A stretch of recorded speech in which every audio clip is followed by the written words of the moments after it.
is a member of the class of 2021. He is also a member of the DHS band, where he participates in both the marching and jazz bands. He decided to participate in TED because he heard that despite of all the work, it is pretty fun. Nick chose his topic of technology because of his interest in the subject, and he also hopes that his future career will center around technology. Please welcome Nicholas Viera to the stage as he presents How Startups Unite Us.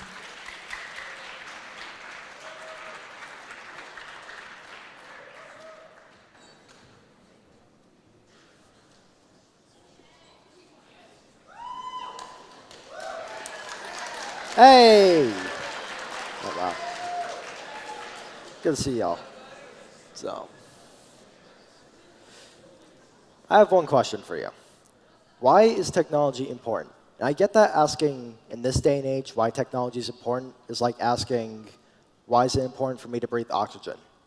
But despite both questions being very simple, they need a detailed explanation so you understand why.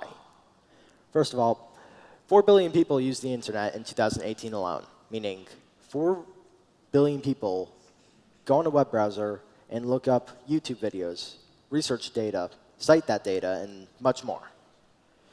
As technology has developed, so has the idea of everything being much more efficient and effective and easier for the user. Most, if not every job, has a reliance on technology. Every job needs some type of technology.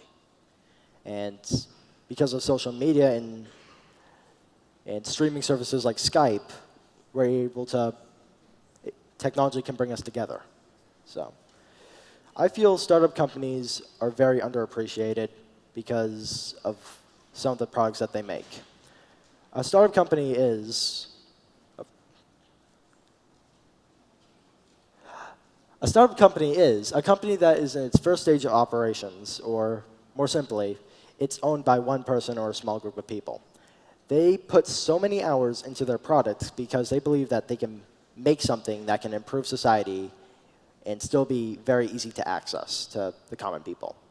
And everyone in this room has at least one object that is from a startup company, and you use it every day and you don't even realize it. So this is just a handful of all the startup companies that we have. So we have Pinterest that shares hobbies with others. GitHub, which stores code on your phone, which you use your phones every day. Don't lie about that. And Snapchat, which is hands down the most popular form of social media. So why does this matter? Why does it matter about startup companies and what they make? Because as shown with Snapchat, their products are very influential. And because of that, it fosters connectivity and creativity among people. And millions upon millions of people use these kinds of products. Specifically, hands down, the most important app, Snapchat.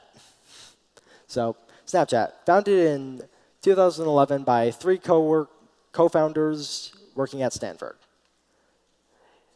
In 2014 to 2018, it increased from 46 million to 191 million, or in simpler terms, it quadrupled in the amount of accounts it has. And this is out of 7.63 potential users on the internet. That's a lot of people just using that and using Snapchat, and that's a lot of people just, it's very impressive that in 4 years, it quadrupled from that number to that number. So as shown on the graph in millions, the blue bar represents Snapchat's users and how throughout the years from 2014 to 2018, it increases all the way up to 191 million, and is still going today because Snapchat is still around. So the 3 founders are Bobby Murphy, Reggie Brown, and Evan Spiegel. The 3 of them made it as a class project while working at Stanford, and it was originally called Peekaboo, believe it or not. The name got changed because of a cease and desist order, which forced the name to be changed because another company had the name. Many of their classmates tried the product out, they liked it and told others about it, who liked it and told others, and that cycle just keeps going until, well, what we have today, Snapchat, which is one of the most popular forms of social media. The next two apps are very similar in what they do, but the difference is when they came out. Uber was founded in 2009 by two co-founders while going to a tech conference.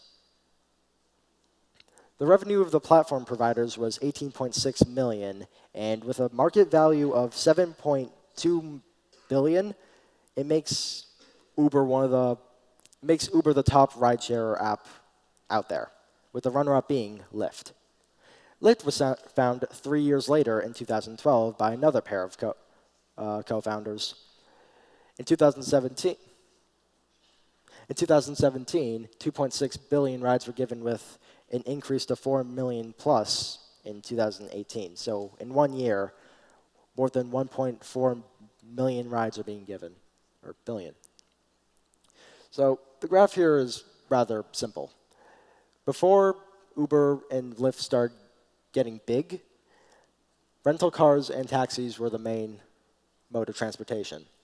But as Uber and Lyft became more and more popular, taxis and rental cars became less of a necessity, and Uber and Lyft were used instead. Uber became so popular that it branched out to food services as well, being able to deliver your food while you're just still at your home. So, the two that made Uber are Garrett Camp and Travis Kalanick. The idea was made when they were in Paris attending a tech conference and took 4 years to develop. It was financed by them selling stocks that they owned and getting millions of dollars to invest in this. Lyft, on the other hand, was founded by Logan Green and John Zimmer, originally called Zimride, and then it changed to Lyft. It was originally meant to be kind of a taxi for those attending college, so it was an easy way to get from college to your campus and then campus to wherever you lived. So eventually, it evolved to working with over 300 cities in the US and Canada, and ended up being the second largest ride-sharing app behind Uber. Now, Pinterest. A website that shares hobbies with others, so you may have heard of this. So it was originally, the idea was founded December 2009, with a prototype coming a year later in March. And it was founded by Ben Silbermann, but it was financed and promoted by Evan Sharp and Paul Sciarra. The Pinterest specializes in art and hobbies because that makes up 48% of the app or website. Despite some of the info overlapping here, as you can see, art and hobbies are the two main fortes of Pinterest. So Pinterest founders, so Ben Silverman took 4 years to actually make the final product, with Paul Sciarra and Evan Sharp helping him. So despite all these differences, the takeaways are all the same. Each co-founder had two things in common. One, they all had a dream that they made a reality. They decided that they needed a new product, or society needed a new product, and instead of just sitting there and letting it happen, they're at least trying to make something. And the other similarity is that all their products have improved society in a way. It made it easier to talk to people without having to make plans, and you can do it at any time. It solved the problem in society. The main takeaway from this, though, is that not only is the world more connected, the idea of uniting with a friend or two and making a product doesn't just apply to startup companies. That applies to everything. Whether it's studying, making a business, it applies to anything, and that's my key to the world.